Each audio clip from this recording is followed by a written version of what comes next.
ನಮಸ್ಕಾರ, ಕನ್ನಡ ಒನ್ನೆಗೆ ಸ್ವಾಗತ. ನಾನು ನಿಮ್ಮ ಭಾಗ್ಯನಾರಾಯಣ ಬೊಗವರಪು. ಮೊನ್ನೆ ಒಂದು ಘಟನೆ ನಡೆಯಿತು.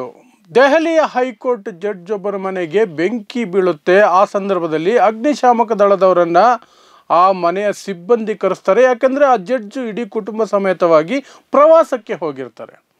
ಅಗ್ನಿಶಾಮಕ ದಳ ಬರುತ್ತೆ, ಬೆಂಕಿ ನಂದಿಸುತ್ತೆ, ಹೋಗುತ್ತೆ. ಆ ನಂತರ ಒಂದು ಸುದ್ದಿ ಹರಿದಾಡುತ್ತೆ, ಎಲ್ಲ ಪತ್ರಿಕೆಗಳಲ್ಲೂ ಪ್ರಕಟ ಆಗುತ್ತೆ. ಬೆಂಕಿ ನಂದಿಸೋದಕ್ಕೆ ಆ ಅಗ್ನಿಶಾಮಕ ದಳದವರು ಕೆಲಸ ಮಾಡ್ತಿರ್ಬೇಕಾದ್ರೆ ಅಲ್ಲಿ ಕಂತೆ ಹಣ ಸಿಕ್ತು. ಅದು ಎಷ್ಟು ಅನ್ನೋದ್ರ ಬಗ್ಗೆಯೂ ಕೂಡ ಸಾಕಷ್ಟು ಏನೇನೋ ವರದಿಗಳು ಬರೋದಕ್ಕೆ ಶುರುವಾಯಿತು. ಅದು ಏನು ಕತೆ, ಹಾಗಾದರೆ ಏನಿದು ಇಡೀ ಪ್ರಕರಣ ಅಂತ ವಿವರವಾಗಿ ನೋಡೋದಾದರೆ, ಯಶವಂತ್ ವರ್ಮಾ ಅನ್ನುವಂಥವರು ದೆಹಲಿ ಹೈಕೋರ್ಟ್ನ ಜಡ್ಜು. ಅವರ ಮನೆ ಅಧಿಕೃತ ನಿವಾಸಕ್ಕೆ ಬೀಗ ಹಾಕ್ಕೊಂಡು ಅವರು ಊರಿಗೆಲ್ಲೋ ಪ್ರವಾಸಕ್ಕೆಲ್ಲೋ ಹೋಗಿರ್ತಾರೆ. ಸಿಬ್ಬಂದಿ ಮಾತ್ರ ಇರ್ತಾರೆ. ಆ ಸಂದರ್ಭದಲ್ಲಿ 14ನೇ ತಾರೀಕು, ಮಾರ್ಚ್ 14ನೇ ತಾರೀಕು ಬೆಂಕಿ ಕಾಣಿಸ್ಕೊಳ್ಳುತ್ತೆ. ಅಗ್ನಿಶಾಮಕ ದಳಕ್ಕೆ ಅಲ್ಲಿದ್ದಂತಹ ಸಿಬ್ಬಂದಿ ಫೋನ್ ಮಾಡ್ತಾರೆ. ಅಗ್ನಿಶಾಮಕ ದಳ ಬರುತ್ತೆ. ಅವ್ರು ನೋಡ್ತಾರೆ, ಸ್ಟೋರ್ ರೂಮ್ ಇದೆಯಲ್ಲ, ಅಲ್ಲಿ ಒಂದಷ್ಟು ಸ್ಟೇಷನರಿ ಇದೆ, ಆ ಸ್ಟೇಷನರಿಗೆ ಬೆಂಕಿ ಬಿದ್ದಿದೆ ಅಂತ. ಅದನ್ನು ಆರಿಸ್ಬಿಟ್ಟು ಅವರು ಹೊರಟು ಹೋಗ್ತಾರೆ. ಆ ನಂತರ ಸುದ್ದಿಗಳು ಬೇರೆ ರೀತಿ ಬರೋದಕ್ಕೆ ಶುರುವಾಗುತ್ತೆ.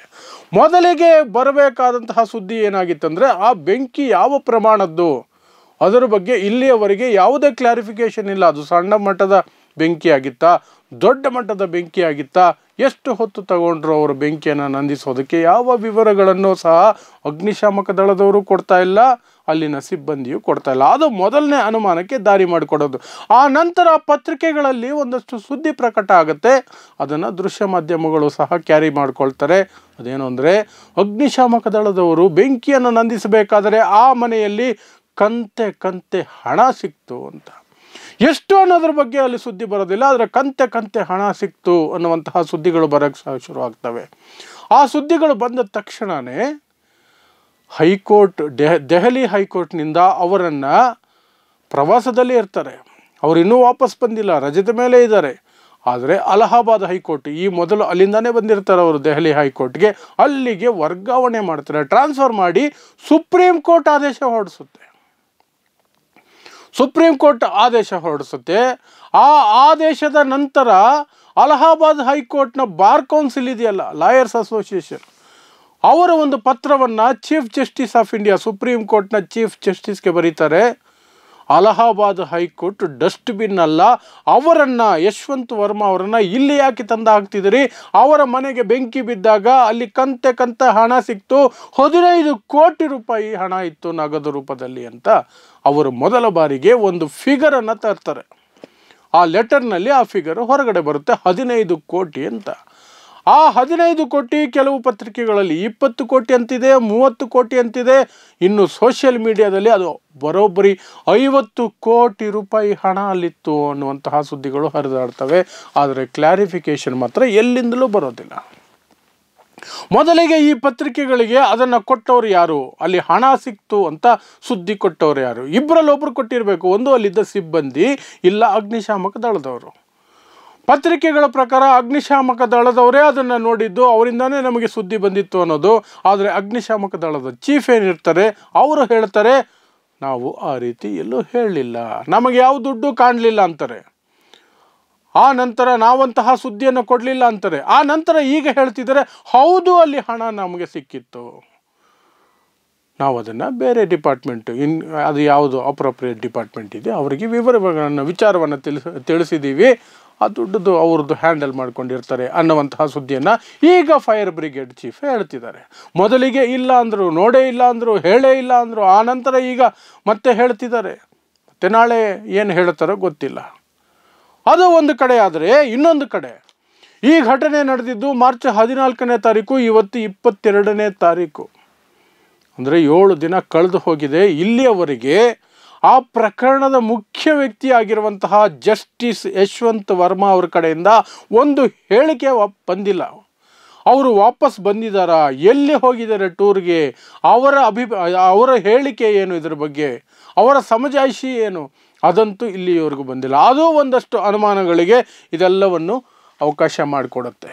ಇನ್ನು ಅಲ್ಲಿ ಹಣ ಸಿಕ್ಕಿದ್ರ ಬಗ್ಗೆ ಇಷ್ಟೆಲ್ಲ ಗೊಂದಲ ಇರಬೇಕಾದ್ರೇ ಸುಪ್ರೀಂ ಕೋರ್ಟ್ನ ಚೀಫ್ ಜಸ್ಟಿಸ್ ಸಂಜೀವ್ ಖನ್ನಾ ಹೈಕೋರ್ಟ್ಗೆ, ದೆಹಲಿ ಹೈಕೋರ್ಟ್ಗೆ ಪತ್ರ ಬರೀತಾರೆ, ಇದರ ಬಗ್ಗೆ ಸಮಗ್ರ ತನಿಖೆ ಮಾಡಿ ನನಗೆ ವರದಿಯನ್ನು ಒಪ್ಪಿಸಿ ಅಂತ. ಹೈಕೋರ್ಟ್ ಸಹ ವರದಿಯನ್ನು ಒಪ್ಪಿಸುತ್ತೆ. ಹಾಗಾದರೆ ಹಣ ಸಿಕ್ಕಿರೋದು ನಿಜನಾ? ಹಣ ಸಿಗದೆ ಹೋಗಿದ್ರೆ ಆ ವರದಿಯನ್ನು ಯಾಕೆ ಸುಪ್ರೀಂ ಕೋರ್ಟ್ ಕೇಳ್ತಾ ಇತ್ತು? ಹೈಕೋರ್ಟ್ ಯಾಕೆ ವರದಿಯನ್ನು ಕೊಡ್ತಾ ಇತ್ತು? ವರ್ಗಾವಣೆ ಇದ್ದಕ್ಕಿದ್ದ ಹಾಗೆ ಯಾಕೆ ಆಗ್ತಾ ಇತ್ತು? ಅದೆಲ್ಲ ನಿಜನೇ ಆಗಿದ್ರೆ ಅಗ್ನಿಶಾಮಕ ದಳದವರು ಯಾಕೆ ಉಲ್ಟಾ ಒಂದು ದಿನ ಈ ಕಡೆ ಒಂದು ದಿನ ಆ ಕಡೆ ಹೇಳಿಕೆಗಳನ್ನು ಕೊಟ್ಕೊಂಡು ಬಂದರು? ಅದು ಸಹ ಸಾಕಷ್ಟು ಅನುಮಾನಗಳಿಗೆ ಎಡೆ ಮಾಡಿಕೊಡುತ್ತೆ. ಈ ಎಲ್ಲ ಅನುಮಾನಗಳು ಗೋಜಲು, ಹಣ ಸಿಕ್ತಾ ಇಲ್ವಾ, ಎಷ್ಟು ಸಿಕ್ತು, ಹೇಗೆ ಸಿಕ್ತು, ಆ ಹಣ ಎಲ್ಲಿಂದ ಬಂತು, ಅದರ ಮೂಲ ಏನು, ಅಷ್ಟು ಹಣ ಇಟ್ಕೊಂಡಿದ್ದಾರೆ ಅಂದರೆ ಅದು ಸರಿಯಾದ ದಾರಿಯಲ್ಲಿ ಬಂದಂತಹ ಹಣ ಆಗಿರೋದಕ್ಕೆ ಸಾಧ್ಯ ಇದೆಯಾ? ಎಲ್ಲ ಪ್ರಶ್ನೆಗಳ ನಡುವೆ ದಿಢೀರಂತ ಇನ್ನೊಂದು ವಿಚಾರ ಬರುತ್ತೆ. ಏನು ಅಂದರೆ 2018ರಲ್ಲಿ ಒಂದು FIR ಆಗುತ್ತೆ, ಒಂದು ಶುಗರ್ ಫ್ಯಾಕ್ಟ್ರಿದು ಲೋನ್ ಇಶ್ಯೂ ಹಗರಣ. ಅದರಲ್ಲಿ ಈ ಯಶವಂತ್ ವರ್ಮಾ, ಜಸ್ಟಿಸ್ ಯಶವಂತ್ ವರ್ಮಾ ಯಾರಿದ್ದಾರಲ್ಲ, ಯಾರ ಮನೆಗೆ ಬೆಂಕಿ ಬಿದ್ದಿತ್ತಲ್ಲ, ಅವರ ಹೆಸರು ಆ FIRನಲ್ಲಿ ಇರುತ್ತೆ. ಸೊ ಅದರ ವಿಚಾರಗಳು ಹೊರಗೆ ಬರೋದಕ್ಕೆ ಶುರುವಾಗುತ್ತೆ. 2018ರಲ್ಲಿ ಆದಂಥ FIR, ಅದು ಸಿಂಬಾವಲಿ ಶುಗರ್ ಮಿಲ್ಸ್ ಅನ್ನುವಂತಹ ಒಂದು ಕಂಪನಿಯಲ್ಲಿ ಇವರು ನಾನ್ ಎಕ್ಸಿಕ್ಯೂಟಿವ್ ಡೈರೆಕ್ಟರ್ ಆಗಿರ್ತಾರೆ. 2012ರಲ್ಲಿ ಆ ಹಗರಣ ನಡೆದಿರುತ್ತೆ. ಓರಿಯೆಂಟಲ್ ಬ್ಯಾಂಕ್ ಆಫ್ ಕಾಮರ್ಸ್ನಿಂದ ಲೋನ್ ತಗೊಂಡಿರ್ತಾರೆ, ಅದೊಂದು ಹಗರಣ ಆಗಿರುತ್ತೆ. ಆ ಹಗರಣದ ತನಿಖೆಯನ್ನು ಮಾಡುವ CBI 2018ರಲ್ಲಿ ಆ FIR ಮಾಡುತ್ತೆ. FIRನಲ್ಲಿ ಇವರ ಹೆಸರು ಇರುತ್ತೆ. ಆ ನಂತರ ಕೋರ್ಟಿನಲ್ಲಿ ಮತ್ತೆ ಸಲ್ಲಿಸಲಾದಂತಹ ರಿವೈಸ್ಡ್ ಚಾರ್ಜ್ ಶೀಟ್ನಲ್ಲಿ ಇವರ ಹೆಸರು ಇರೋದಿಲ್ಲ, ಯಶವಂತ್ ವರ್ಮಾ ಅನ್ನುವ ಹೆಸರು ಅಲ್ಲಿ ಇರೋದಿಲ್ಲ. ಅದಕ್ಕೆ ಸಮಜಾಯಿಷಿ ನೀಡುವಂತಹದ್ದು CBI ಏನು ಅಂದರೆ, 2012ರಲ್ಲಿ ಹಗರಣ ನಡೆದಿತ್ತು, 2014ರಲ್ಲಿ ಈ ಯಶವಂತ್ ವರ್ಮಾ ಅವರು ಆ ಕಂಪ್ನಿಯನ್ನು ತ್ಯಜಿಸಿದ್ರು, ಅಲ್ಲಿ ಕೆಲಸ ಮಾಡೋದ್ರಿಂದ ಹೊರಗಡೆ ಬಂದಿದ್ದರು. ಹಾಗಾಗಿ ಅವರ ಹೆಸರನ್ನು 2018ರಲ್ಲಿ ನಾವು ತೆಗೆದು ಹಾಕಿದ್ದೀವಿ ಅಂತ. ಇದು ಸಹ ಸಾಕಷ್ಟು ಅನುಮಾನಗಳಿಗೆ ಎಡೆ ಮಾಡಿಕೊಡುತ್ತೆ. ಸೊ ಒಂದು ಕೇಸ್, ಒಂದು ಘಟನೆ 7 ದಿನ ಕಳೆದು 8ನೇ ದಿನ ನಡೀತಾ ಇದೆ. ಇಲ್ಲಿಯವರೆಗೆ ಕ್ಲಾರಿಫಿಕೇಷನ್ ಯಾವುದೇ ರೀತಿಯಾದಂತಹ ಸ್ಪಷ್ಟತೆ ಇಲ್ಲ. ಆದರೆ ಅನುಮಾನಗಳಿಗೆ ಸಾಕಷ್ಟು ಎಡೆ ಮಾಡಿಕೊಡ್ತಾ ಹೋಗ್ತಾ ಇದೆ. ಮೊದಲಿಗೆ ಆ ಹಣ ಇತ್ತ ಅಲ್ಲಿ, ಮೊದಲನೇ ಅನುಮಾನ. ಪ್ರಶ್ನೆ, ಇದ್ದರೆ ಅಷ್ಟು ಹಣ ಯಾಕಿತ್ತು? ಯಾರ್ದು ದುಡ್ಡು? ಹೇಗೆ ಬಂತು?